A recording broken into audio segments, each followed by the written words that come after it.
Alhamdulillah, wassalatu wassalamu ala rasulillah Sayyidina wa maulana Muhammad ibni Abdillah wa ala alihi wa sahbihi wa man tabi'ahu wa mawala.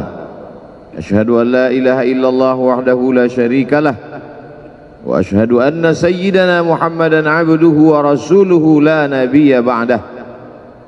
Allahumma salli ala sayyidina Muhammadin nabiyil ummi wa ala alihi wa sahbihi wa barik wa sallim.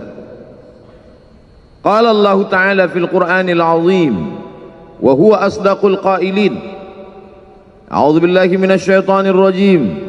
Ya ayyuhalladzina amanu taqullaha haqqa tuqatih wa la tamutunna illa wa antum muslimun.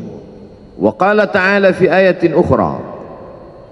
Ya ayyuhalladzina amanu taqullaha wa qulu qawlan sadida yuslih lakum a'malakum wa yaghfir lakum dhunubakum wa man yuti'illaha wa rasulahu faqad faza fawzan 'azima. Ibadallah, usikum wa nafsi bitaqwallahi wa ta'atihi faqad fazal muttaqun. Hadirin jamaah Jumat yang dimuliakan Allah Subhanahu wa taala. Semua orang senang melihatnya karena dia bersih, karena dia rupawan, karena dia sopan dan santun, karena ayahnya meninggal dan ibunya juga sudah lama meninggalkannya. Orang kasihan melihatnya, maka karena kesenangan hati mereka, mereka sendiri yang memberikan gelar untuknya yang belum pernah mereka berikan kepada orang sebelum dia.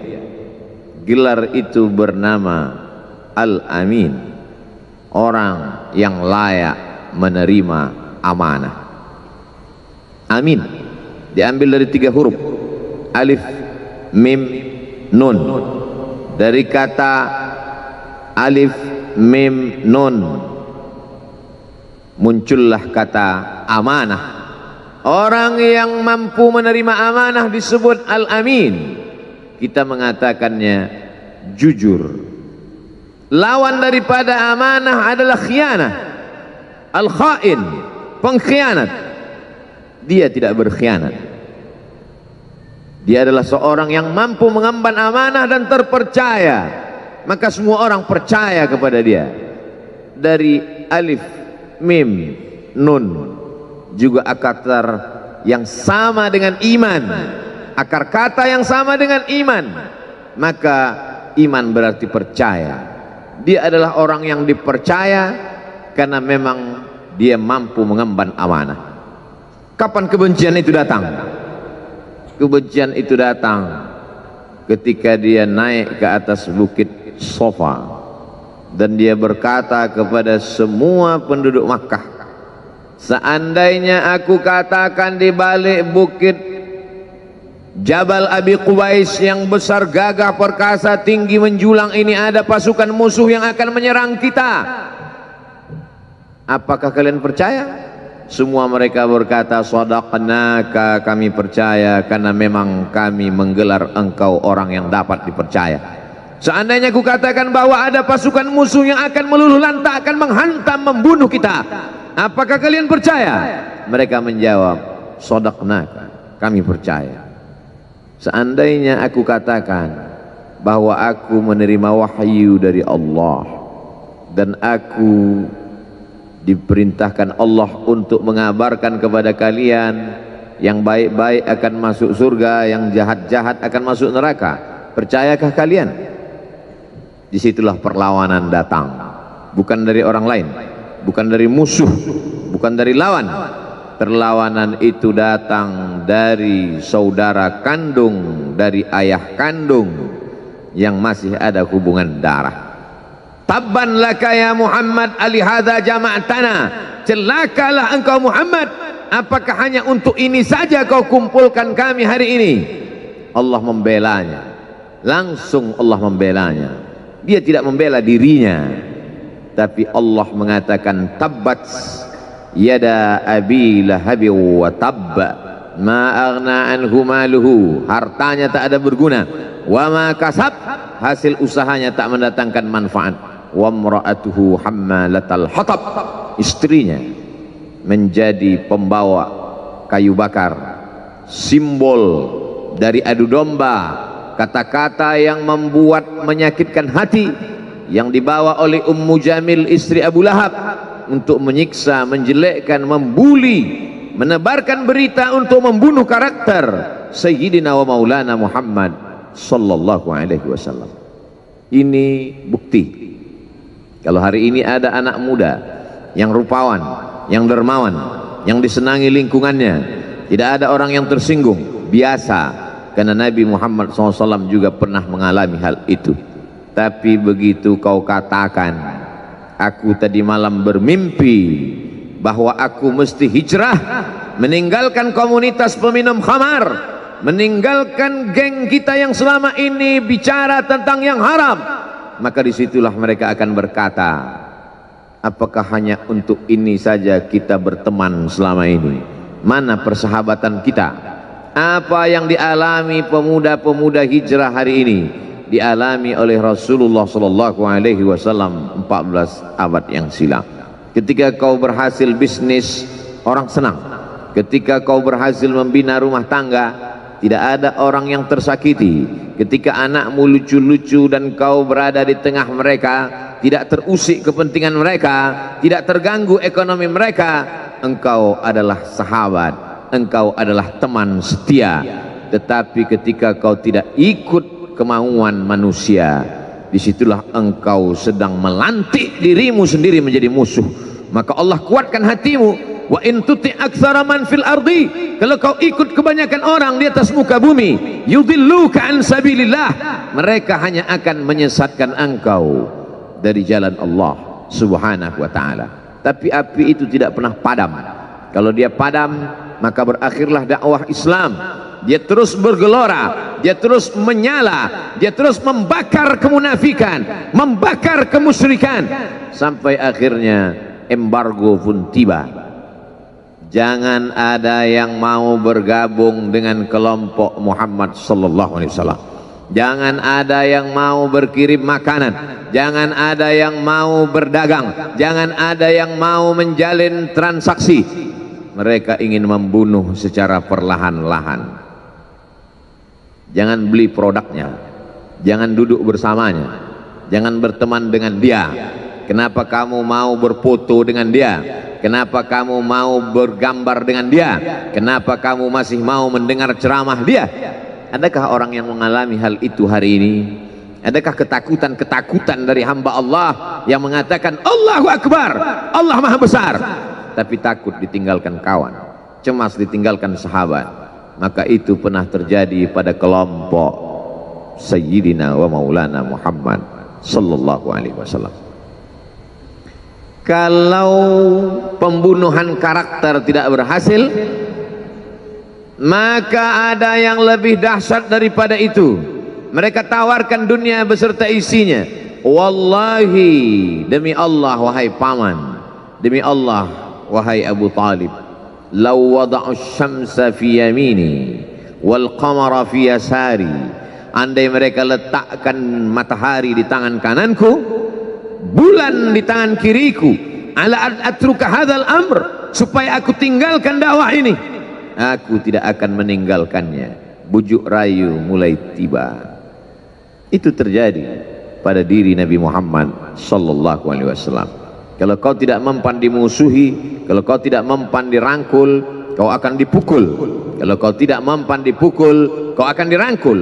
Berbagai macam cara, dari mulai yang paling keras sampai yang paling lembut, dari mulai yang paling lembut sampai yang paling keras, sampai akhirnya tempat bergantung itu hilang, lenyap, musnah. Ada dua tempat bergantung, saudara kandung ayah Abu Talib.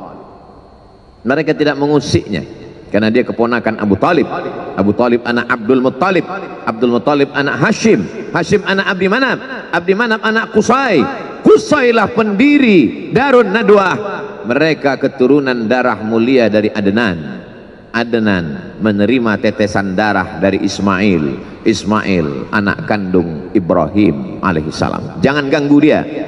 karena dia keponakan Abu Talib. Masih ada backing, tapi Allah ingin agar hati itu tidak bergantung kepada manusia. Dia buat Abu Talib meninggal dunia, masih ada lagi tempat bergantung. Dia yang dulu ketika kedinginan datang, dia yang menyelimuti. Yang dulu ketika ketakutan datang, dia yang menenangkan. Dia datang menemui Waraqah ibnu Naufal. Waraqah berkata, Namus, malaikat yang pernah datang kepada Ibrahim, yang pernah datang kepada Musa, yang pernah datang kepada Isa, sekarang dia datang kepada suamimu. Katakanlah, jangan takut, jangan cemas. Kalau nanti sampai masanya dia akan diusir dari kampung halamannya, aku orang pertama yang akan membelanya. Karena begitu yang kutemukan dalam kitab-kitab suci yang kubaca, kata Waraqah bin Naufal. Hari itu juga tempat bergantung itu patah. Khadijah menghadap Allah subhanahu wa ta'ala. Tak lagi ada makhluk tempat bergantung, tak ada lagi ranting tempat berhinggap, tak ada lagi batang kayu tempat berpegang. Allah ingin agar engkau berserah hanya kepada Dia saja. Tidak ada makhluk.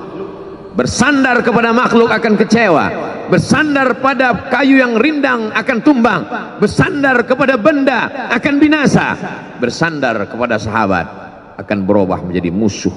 Bersandarlah kepada Dia, Hayyun Maha Hidup, la yamut, Dia tak pernah mati. Bersandarlah kepada Dia, Al-Aziz yang Maha Perkasa, Al-Jabbar yang Maha Berkuasa. Itu yang diinginkan Allah dari sosok Sayyidina wa Maulana Muhammad sallallahu alaihi wasallam. Dia pergi, sengaja dia pergi berjalan kaki, karena kalau dia pergi menunggang unta, mereka sudah mengintai, dia pasti lari, dia akan pergi ke tempat yang jauh. Sengaja dia pergi berjalan kaki. Lalu kemudian dia pun sampai ke suatu tempat. Dia berharap mereka adalah orang-orang yang lembut akan yang menerimanya, tapi dia tidak diterima dengan tala'al badru alaina. Dia tidak diterima sebagai ahlan wasahlan. Ahlan, keluarga, kau datang kami sambut sebagai keluarga. Sahlan, mudah, kau datang urusanmu mudah. Ahlan wasahlan. Tapi dia tidak dianggap sebagai keluarga, dia tidak dianggap sebagai sahlan, dia dianggap sebagai musuh. Dia dilempar dengan batu, dia dilempar dengan kayu, dia dilempar dengan tulang onta. Apa yang dia lakukan? Dia bersembunyi di balik bukit. Dia angkat kedua tangannya. Ilaika ashku dha'fa quwwati. Kepada engkau saja aku mengadukan kelemahanku. Wa qillata hilati, ketidakberdayaanku. Wa hawani bainan nas, aku hina di tengah mereka. Kalau dulu aku ada tempat bergantung, ada tempat bersandar, ada tempat mengadu, hari ini hanya engkau saja ya Allah. Datanglah malakul jibal, malaikat penjaga segala bukit di atas dunia. Kau tunjuk mana bukit yang paling besar ya Muhammad, akan kutimpakan kepada mereka. Hati yang luka biasanya akan marah, akan kecewa, tapi itu tidak terjadi pada Nabi Muhammad sallallahu alaihi wasallam. Apa yang dia katakan? Asallah an yukhrij min aslabihim man ya'budullaha wa la yusyrika bihi syai'a. Ya Allah, keluarkan dari tulang sulbi mereka, keluarkan anak cucu mereka yang akan menyembah Engkau. Tidak ada satupun yang akan mempersekutukan Engkau di atas muka bumi ini. Doanya dikabulkan, hatinya susah, pikirannya kacau, tapi lidahnya tidak berkata-kata kasar. Dia doakan agar anak cucu mereka menyembah Allah. 100% penduduk Taif hari ini bersyahadat asyhadu an la ilaha illallah wa asyhadu anna Muhammadan Rasulullah. Doa orang yang teraniaya, doa orang yang terzolimi. Dia berhenti di sebuah kebun. Ada seorang yang bukan terpandang membawakan beberapa ranting anggur sebagai pelipur lara, penghilang haus, pelepas daganya. Ketika anggur itu akan masuk ke mulutnya, dia berkata Bismillahirrahmanirrahim, atas nama Allah. Maka hamba sahaya miskin, susah, melarat, perantau yang tak punya apa-apa itu heran. Apa yang kau ucapkan? Bismillah. Kau sebut nama Allah ya. Tidak ada satupun orang di kampung ini kalau makan menyebut nama Allah. Siapa engkau? Aku Nabi yang diutus Allah Subhanahu wa ta'ala. Berarti engkau sama dengan orang yang dulu pernah berada di kampungku. Engkau dari mana? Aku dari Ninawi. Ninawi ya. Di sana ada saudaraku, kata Nabi Muhammad sallallahu alaihi wasallam. Di sana ada saudaraku namanya Yunus bin Matta. Yunus bin Matta adalah saudaraku. Sama-sama hamba yang diutus Allah Subhanahu wa ta'ala. Dia juga diingkari oleh kaumnya. Dia masuk ke dalam lautan, ditelan seekor ikan dalam 3 kegelapan. Gelapnya tengah malam, gelapnya lautan, gelapnya perut ikan. Dia berserah kepada Allah. La ilaha illa anta subhanaka inni kuntu minal zalimin. Begitu cara Allah mengingatkan Nabi Muhammad sallallahu alaihi wasallam. Apa yang kau rasakan hari ini belum ada apa-apanya dengan apa yang pernah dirasakan oleh Yunus bin Matta. Mendengar itu langsung saja Addas bersimpuh sujud mencium lutut Nabi Muhammad sallallahu alaihi wasallam. Dia tidak mulia, dia hamba sahaya, dia miskin, dia perantau, tapi dia sempat mencium tangan Nabi Muhammad sallallahu alaihi wasallam. Dia sempat menghilangkan dahaga dari leher Nabi Muhammad sallallahu alaihi wasallam. Pertemuan yang berkesan. Biarlah pertemuan itu sekali, tapi sampai ke lubuk hati. Untuk apa pertemuan yang berulang kali tapi hanya sampai di tepi bibir, hanya basa-basi? Nabi sallallahu alaihi wasallam kembali, dia pulang. Di tengah perjalanan dia mendengar, qul, katakan, uhiya ilayya annahu istama'a nafarun minal jin. Ada sekelompok jin. Jin itu berkata, inna sami'na qur'anan ajaba. Kami mendengarkan bacaan Al-Quran ajaba, menakjubkan, ajib. Biarlah manusia menolakmu, biarlah manusia yang aku dan sombong itu tidak menerimamu, tapi ada satu makhluk yang mau menerimamu. Inna, kami dari kalangan jin, sami'na, mendengar, Qur'anan ajaba, bacaan Al-Quran yang mengagumkan, yahdi ila rusdi, yang membuat kami lurus berpikir benar.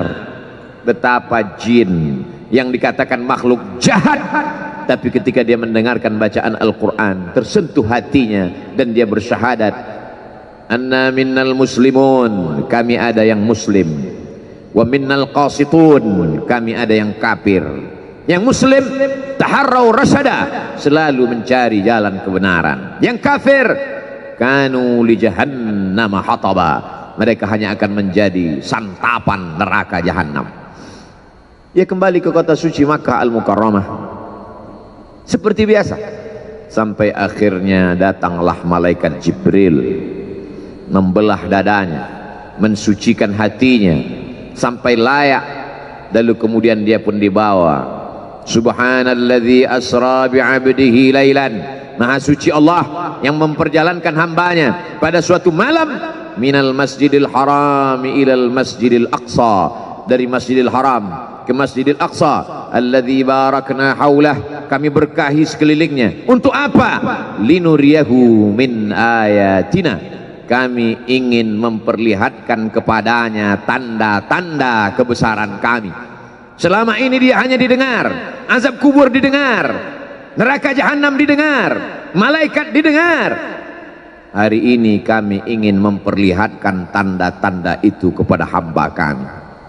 Jangan bersedih ketika kau didustakan, jangan bersedih ketika kau dibunuh karaktermu, jangan berduka cita ketika tidak ada manusia yang menerimamu, karena sesungguhnya itu hanyalah cara Allah menguatkan hatimu, karena dia ingin mengangkat derajatmu, menempatkan di tempat yang terpuji, memperlihatkanmu sesuatu yang tidak pernah dia perlihatkan kepada manusia yang lain. Dia buat hatimu hancur berkeping agar tidak lagi ada tempat makhluk dalam hatimu, yang ada hanya Allah semata. Ma fi qalbi ghairullah. Pada saat itu mentalmu sudah kuat, layaklah engkau berada di tempat yang terpuji. Kalau ada orang menyakitimu, jangan berduka. Kalau ada tetangga, sahabat, kawan baik meninggalkanmu, jangan berduka lara. Karena sesungguhnya di balik itu semua, fa inna ma'al usri yusra, inna ma'al usri yusra. Idza daqat 'alaika dunya faqul ya Allah. Kalau terasa sempit dunia, mengadulah kepada Allah. Idza sa'alta fas'alillah. Kalau minta-mintalah kepada Allah. Wa idza sta'anta fasta'in billah. Kalau minta tolong, minta tolonglah kepada Allah. Iyyaka na'budu wa iyyaka nasta'in. Kepada Engkau kami menyembah, kepada Engkau kami beribadah, kepada Engkau kami bersimpuh sujud, kepada Engkau juga kami meminta pertolongan. Barakallahu li wa lakum fil Qur'anil azim wa nafa'ani wa iyyakum bima fihi minal ayati wadh-dhikril hakim. Wa taqabbala minni wa minkum tilawatahu innahu huwal ghafurur rahim.